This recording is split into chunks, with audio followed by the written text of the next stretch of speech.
Nattika beach Korott Shri Bhadreshwari Muthappan ദേവസ്ഥാനത്ത് പ്രതിഷ്ഠാദിന മഹോത്സവം തോറ്റംപാട്ടും നടന്നു. രാവിലെ മഹാഗണപതി ഹോമം, വിശേഷാൽ പൂജകൾ, ചീവേലി, തുടർന്ന് മുത്തപ്പന് രൂപക്കളം, തോറ്റംപാട്ട്, ഉച്ചയ്ക്ക് അന്നദാനം, വൈകിട്ട് വിഷ്ണുമായ സ്വാമിക്ക് രൂപക്കളം, തോറ്റംപാട്ട്, ദീപാരാധന, തായമ്പക, പ്രസാദോട്ട്, തുടർന്ന് ഭഗവതിക്ക് രൂപക്കളം, തോറ്റംപാട്ട് എന്നിവയും നടന്നു. ഗുരുതി തർപ്പണത്തോടെ ചടങ്ങുകൾക്ക് സമാപനമായി.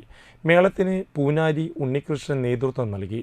ക്ഷേത്രം തന്ത്രി ഗരുഡത്ത് മന ബിനു നമ്പൂതിരി മുഖ്യ കാർമ്മികനായി. ക്ഷേത്രം രക്ഷാധികാരി അശോകൻ കോറോട്ട്, ക്ഷേത്രം president Prajeesh K S., secretary Meena Satheesh, treasurer Rajan Korott എന്നിവർ ചടങ്ങുകൾക്ക് നേതൃത്വം നൽകി.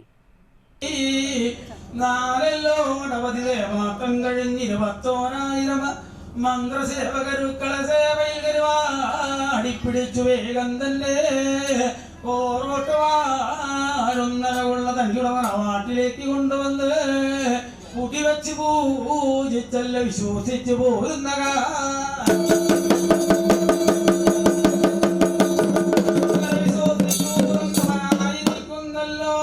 അച്ഛൻ പരമേശ്വരന്റെ മൂന്നേമാനെന്ന തെക്കണ്ടിൽ നിന്നും പാല് പോലെ പൊട്ടിത്തിരിഞ്ഞു ഒരു മകളായിരിക്കുന്നല്ലോ.